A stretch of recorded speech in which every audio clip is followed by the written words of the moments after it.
Hello and welcome to yet another episode of One Take, and certainly this is a somber moment. But after the grief, it's the anger which is seeping in. And I'm talking about that air crash which took place in Ahmedabad, where almost everyone except one on board was died in that crash. There's a lot of grief which is understandable, there are a lot of questions which are being asked and fingers are being pointed. But our first rider over here is, it's not our job to investigate. There are people who are qualified for that, they are doing that, and let them do their job. Pointing fingers of anyone and the entire process is being very, very unfair.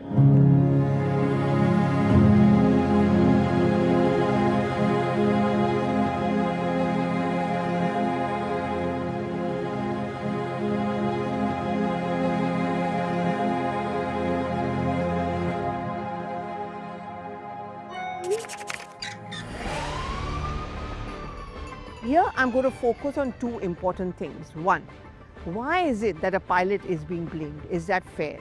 Because I'm looking at some of those comments where people have started questioning the caliber and merit of Captain Sumit Sabharwal, who was a main pilot and who was the head of the team.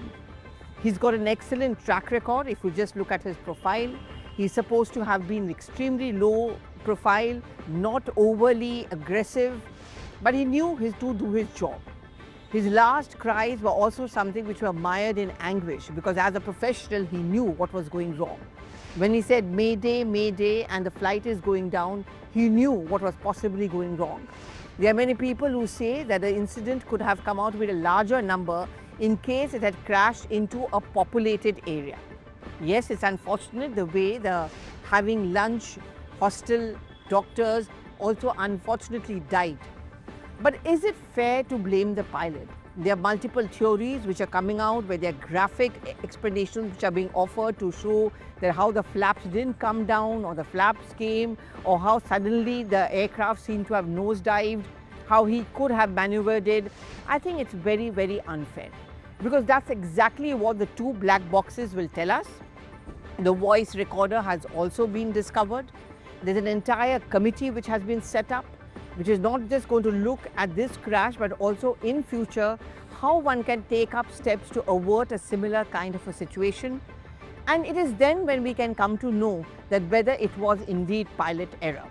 I remember many other past crashes, the one which took place in Patna, for example, where people had said that it was all because of a mistake by the pilot. As it so turned out, that was not true. So that is a larger question, but are we pointing a finger at that aircraft again?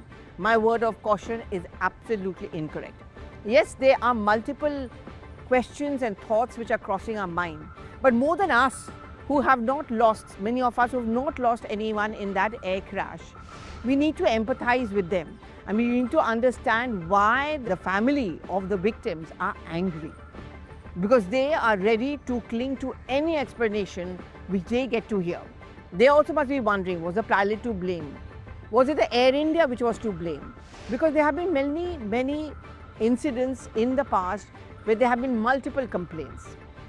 AC not working, chairs broken, substandard food being served. Please guys, that's got nothing to do with the air crash. Yes, a complete failure as far as onboard service is concerned, and therefore we as passengers must object to it. But to say that a faulty seat, because I remember there was one person who went overboard and started talking about the fact that right from the moment he took that flight, which actually went from Delhi to Ahmedabad first, he knew that something was going to go wrong. That's very, very unfair. There could be so many theories, there could be so many reasons. Was it a bird hit? Could it be a pilot error? Could there have been a technical snag? Was it poor maintenance? Because this theory is also coming up that maintenance was due from December, which had not taken place. A new maintenance kit also had been ordered, because remember the Turkish company had lost its license for on-ground services. So this is also many reasons. But at this point of time, to cast aspersions on the pilot, because I know there are incidents where either the pilot has not turned up, or they have been groggy, or they have not been competent. But to say that all pilots are wrong is like saying all doctors have made a mistake. An operation can go wrong, and there can be a multiple reason for that. So they are world-class pilots, they are very competent, they are known technicians, and they do try their best. What I'm also being told is that Captain Sumit Sabharwal did try to ensure, and we'll never know because he's not even alive to defend himself, but he tried to ensure that there is minimum damage. I know it sounds ironical and strange, so that it does not go into a densely populated area. That's one point. Now we come to a larger question which people are asking is that should Air India have been even privatized?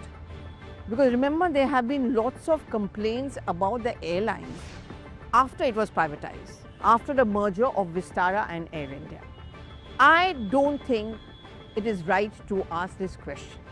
I think it was important at that point of time. It was much thought out process. And the biggest problem which Air India was facing was massive losses. And when there are massive losses, then there's a collateral damage in terms of, people losing their jobs, on ground service personnel also losing their jobs. And at the end of the time, why would any government want to shoulder the burden of a white elephant? And there was much thinking. I remember this was a decision which was being thought about right from the UPA times, whether Air India should be privatized. No one mustered the courage to do so. And finally, it was after much deliberation, and in fact, there was much support which came in even from many opposition leaders as well, who said that this was the right decision to take. Yes, Vistara is and was a world-class airline, I would say, and Air India had much catching up to do. But Air India also carried a baggage. You know what happens is that the whole perception about any government-run enterprise is that it becomes very mire and rep tapism. It's very bureaucrat. Hamari naukri nahi jayegi. No one is going to hold us accountable beyond a point of time. And we're not in competition. Even if there are 2 passengers on board, we have to fly the aircraft.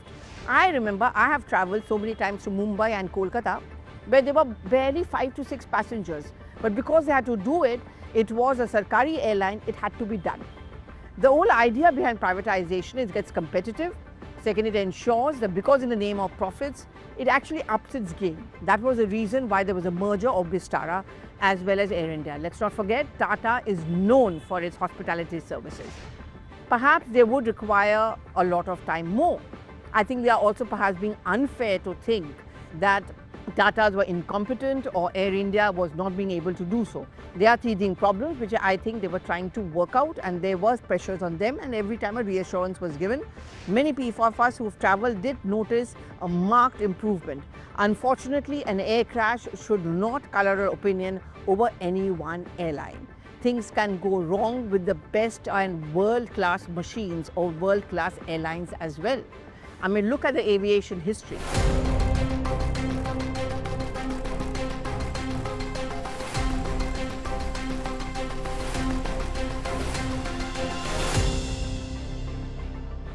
So I would end by saying that hold your horses, don't jump the gun. Let's understand the grief and anger of those families who've lost their loved ones on that air crash. But we as citizens, we as passengers also need to understand that we should wait for the investigation to be over. It is very unfair to the memory of Sumit Sabharwal and his team to dismiss it off as a pilot error. There are multiple factors which are behind this. There are insurance claims. Boeing is also under pressure. Boeing is also under scanner. It's their business which gets hurt as well. So they are also going to be cooperating. And with the Prime Minister himself taking the lead, there's an important message there. The Prime Minister goes in on day 2 to Ahmedabad to oversee the crash site. That's a clear-cut message to Boeing, to the aviation sector, that this is something which is personal. This is something which should not happen again, and we have to ensure, because with machines you cannot be 100% sure, we have to ensure that there is no collateral damage, that there is no failure as far as and no risk factor. So these are factors which have to be taken into account. I only would ask you this question is that don't you think I'm correct, or do you think I'm correct when I say that please let's not blame the pilot yet. Let's wait for the investigation to be over. And second, privatization or Sarkari, it's got nothing to do with the air crash. I remember there were air crashes also when Air India was very much a government enterprise. How can we forget Bengaluru? How can we forget Patna for that matter, Charkhi Dadri for that matter? So let's pray and let's wish that it doesn't happen again, and let's wait for the truth to come up. Thank you so much for watching.